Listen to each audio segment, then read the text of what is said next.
प्रिय विद्यार्थियों, BR school की ऑनलाइन पाठशाला में आप सभी का स्वागत है। जैसा कि हम कल जो भागफल वाले सवाल थे, भाग विधि से जो भी आपके शून्यांक ज्ञात करने थे वो ज्ञात कर लेते। आज हम लोग उसी क्रम में आगे जो लेने जा रहे हैं वो है आपके गुणनखंड विधि, यानी कि गुणनखंड विधि द्वारा शून्यांक ज्ञात करना। गुणनखंड विधि द्वारा वो भी एक द्विघात समीकरण के ही ज्ञात कर सकते हैं। गुणनखंड विधि द्वारा द्विघात समीकरण के शून्य ज्ञात करना या समीकरण को हल करना।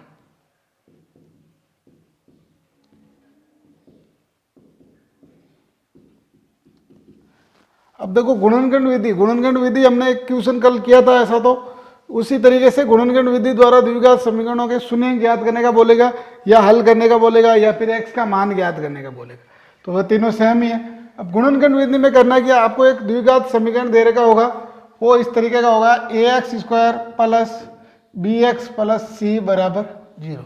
इस रूप में दिया हुआ होगा एक गुणनखंड आपको कि भाई ax square plus bx plus c बराबर 0। अब a b c तो है अचर राशि और x ये हो जाएगी आपके चर राशि।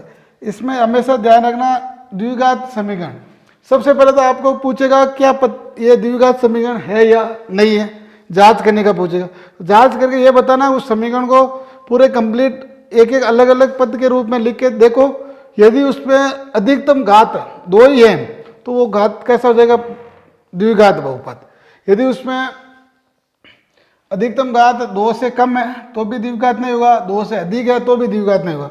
ऐसा नहीं ax cube plus bx square plus cx आ गया तो ये सर इसमें तो घात 2 है तो ये द्विघात बहुपद होगा, नहीं होगा ये, क्योंकि इसमें अधिकतम घात 3 है तो ये द्विघात बहुपद नहीं त्रिघात बहुपद हो जाएगा। त्रिघात बहुपद नहीं, आपको द्विघात बहुपद पढ़ रहे हो, द्विघात बहुपद में ध्यान रखना आपकी अधिकतम घात कितनी होगी, 2 होगी। और अब 2 घात अधिकतम होगी तो इसके मान x का मान भी कितना प्राप्त होगा, अधिकतम 2 ही प्राप्त होगा, तीसरा कोई भी मान नहीं आएगा।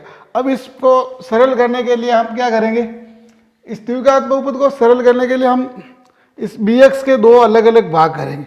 2 अलग अलग भाग करके इस इधर वाले भाग में से अलग कॉमन ले लेंगे, इधर वाले में अलग कॉमन ले लेंगे, 2 अलग अलग गुणनखंड बनेंगे, दोनों गुणनखंडों को 0 के बराबर लिख देंगे और उससे x का मान ज्ञात हो जाएगा। तो ये हो जाएगा। अब इस तरीके का एक क्वेश्चन आएगा आपके, ये गुणनखंड विधि बहुत सिंपल विधि है और ये आपके आगे की क्लासों में भी काम आएगी। अब क्वेश्चन है समीकरण x square plus 3x plus 1 बराबर x माइनस 2 का होल स्क्वायर की जांच जांच करके बताइए कि ये एक द्विघात बहुपद है या नहीं है। आपको इसके जांच करके बताना है कि ये बहुपद द्विघात बहुपद है या फिर नहीं है। तो इसके लिए हम क्या करेंगे, इसको पहले तो सरल करेंगे। सरल करेंगे तो ये तो हो जाएगा x square plus 3x plus 1। अब इधर x माइनस 2 का होल स्क्वायर यानी कि a माइनस बी का होल स्क्वायर वाला सूत्र लगाओ, और a माइनस बी का होल स्क्वायर होता है आपके a square plus b square minus 2ab। तो a माइनस बी का होल स्क्वायर लगाओ तो ये हो जाएगा x स्क्वायर प्लस 2 का स्क्वायर प्लस माइनस के 2, a हो जाएगा आपके x और b हो जाएगा 2।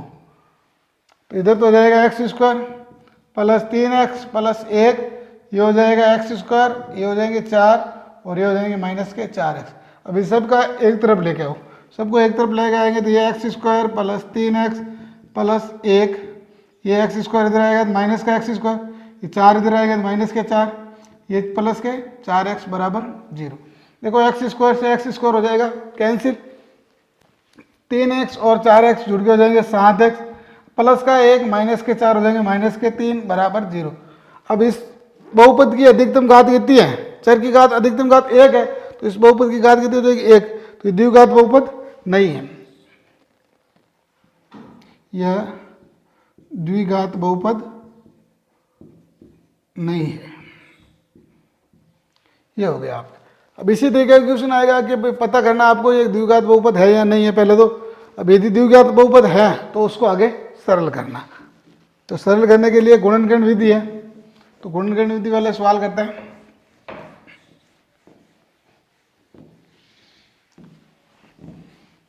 क्वेश्चन आएगा कि गुणनखंड विधि द्वारा समीकरण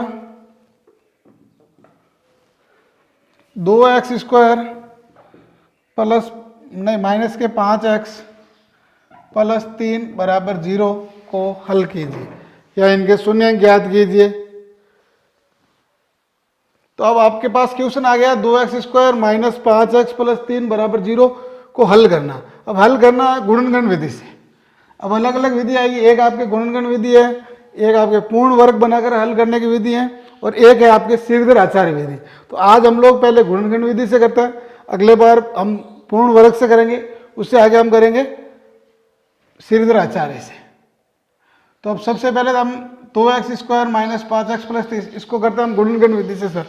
तो गुणनगण विधि में सरल करने के लिए हमें क्या करना है कि यदि ax² minus plus bx plus c बराबर 0 इस रूप में कोई समीकरण है तो हमें क्या करना, सबसे पहले a और c को गुणा करना, a इंटू सी। तो ac आ जाएगा। अब आपको सोचना है ये जो भी ac आया, जो भी अंक आएगा वो तो आपके ऐसी दो संख्या सोचो जिनको गुणा करने पर दिया आना चाहिए, और उन दोनों को जोड़ो या घटाओ तो ये x का गुणांक आना चाहिए।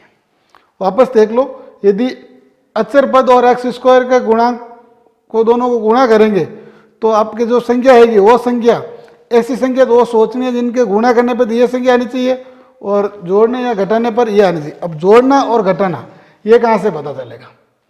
तो ये जो अचर संख्या है इसके पास में जैसा चिन्ह है, यदि प्लस का चिन्ह है तो उनको जोड़ने पे आएगा, यदि माइनस का चिन्ह है तो उसको घटाने पे आएगा। यह ध्यान पड़ेगा। अब इस रूप में ये समीकरण है तो हमारे पास a की जगह तो कौन है 2 और c की जगह कौन है 3, यानी कि 3 इंटू 2 कितने हो गए 6, यानी कि आपको ac का मान कितना आ गया आपके पास में 6 आ गए। यानी ऐसी संख्या सोचनी जिनको गुणा करने पे तो 6 और जोड़ने पे 5 आना चाहिए, वो भी माइनस के। तो माइनस के 5 आने के लिए देखो, जोड़ने पे तो गुणा करने पे तो प्लस के 6 और जोड़ने पे माइनस के 5, यानी कि आप माइनस के 2 और माइनस के 3 लें तो माइनस माइनस प्लस 3 इंटू 2 तो हो जाएंगे 6, प्लस के 6 हो रहा। अब दोनों को जोड़ेंगे तो माइनस के 2 और माइनस के 3 कितने हो जाएंगे माइनस के 5। तो इसमें लग रहा है तो ये लगा दो गुणनखंड विधि। अब यहाँ हम लोग हमारे पास एक तो आ गया -2, दूसरा आ गया -3। अब उसको एडजस्ट क्या करना है इस -5 की जगह, बाकी जो भी समीकरण है वो सेम रहेगा। अब ये तो हो जाएगा माइनस के 2x, ये माइनस के 3x, ये प्लस के 3 बराबर 0, बाकी सेम रखना। इस 5x की जगह ये हो जाएगा अलग अलग।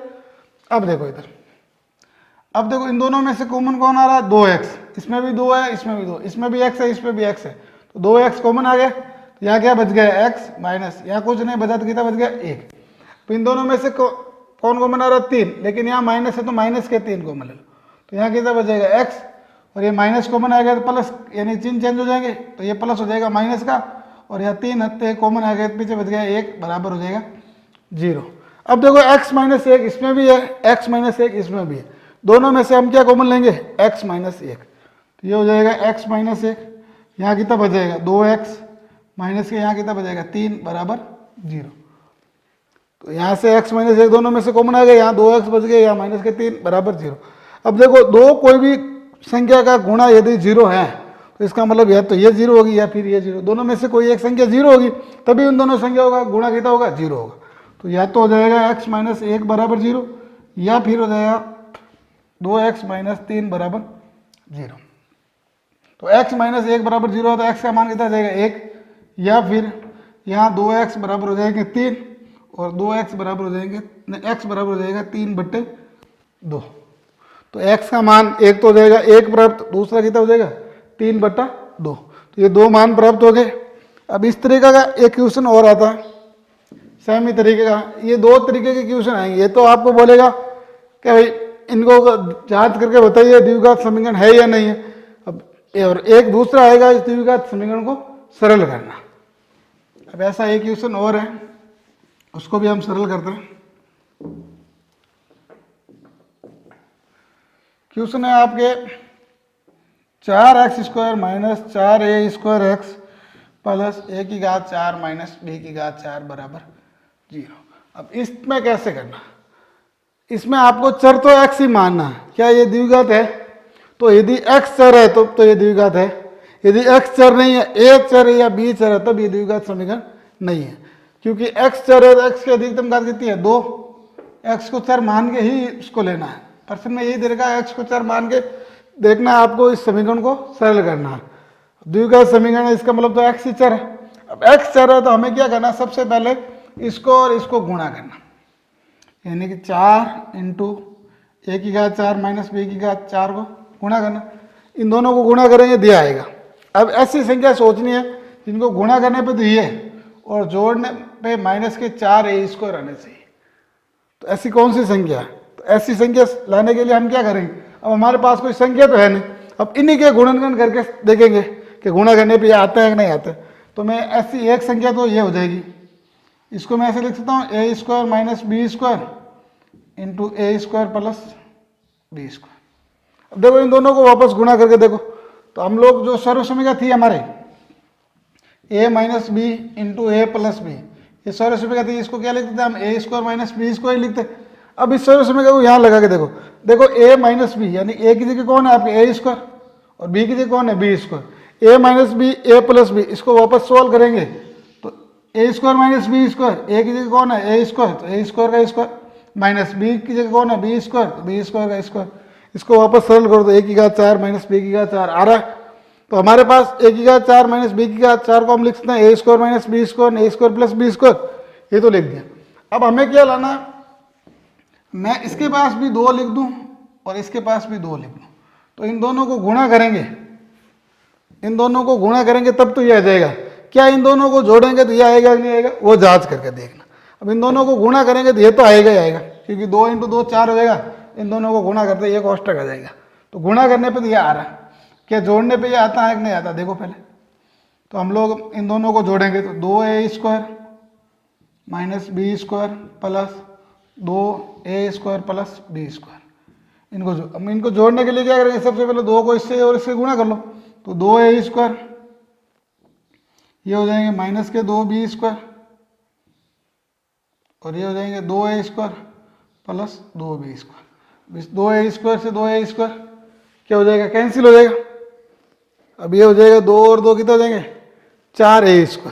अब 4a² वो भी यहाँ माइनस के है, यहाँ माइनस लाना है तो हम क्या करेंगे, देखो हमारे पास यह क्या है 4a² किसका आ गया प्लस के आ गए, लेकिन हमें यहाँ माइनस लाना है, यहाँ माइनस लाना तो इसको भी माइनस कर दो और इसको भी माइनस कर दो, दोनों को माइनस करेंगे तो यहाँ कितना आ जाएगा माइनस हो जाएगा कुल मिला के।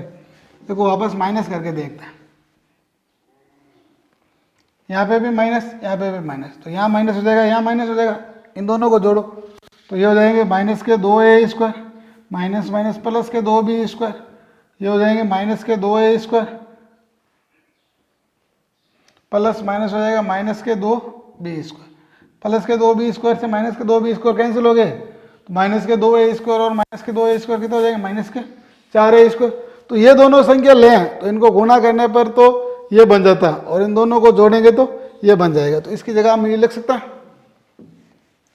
अब देखो यहाँ 4x² की जगह 4x² रहेगा, अब इस पूरे की जगह क्या लिखेंगे हम ये और ये इसके साथ में x लिख देंगे, तो इसकी जगह लिखेंगे हम माइनस के 2a² minus b² into x, फिर वापस माइनस के 2a² plus b² into x, और ये प्लस क्या a की घात 4 माइनस b की घात 4 बराबर 0, ये लिख दिया। इस पूरे 4ax² की जगह ये दोनों लिख दिए।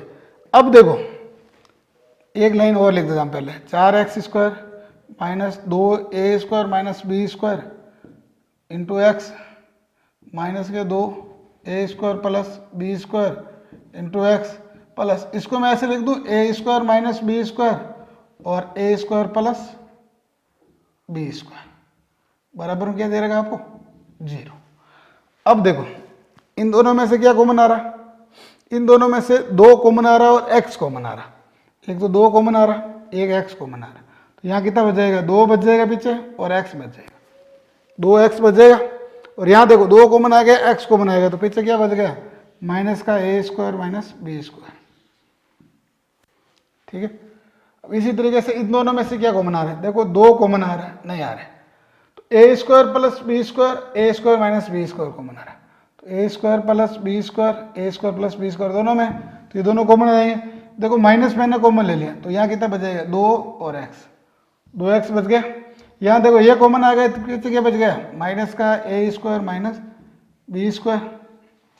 अब देखो ये कोष्टक और ये कोष्टक दोनों कोष्टक सेम है, दोनों कोष्टक सेम है, दोनों कोष्टक में से एक कोष्टक कॉमन आ जाएगा, ये कॉमन कोष्टक आ जाएगा 2x माइनस ए स्क्वायर माइनस बी स्क्वायर, ये एक तो कॉमन आ गया। तो यहाँ पीछे की तरफ बचेगा 2x माइनस यहाँ बच गया ए स्क्वायर प्लस बी स्क्वायर बराबर में कितना दे रहेगा 0।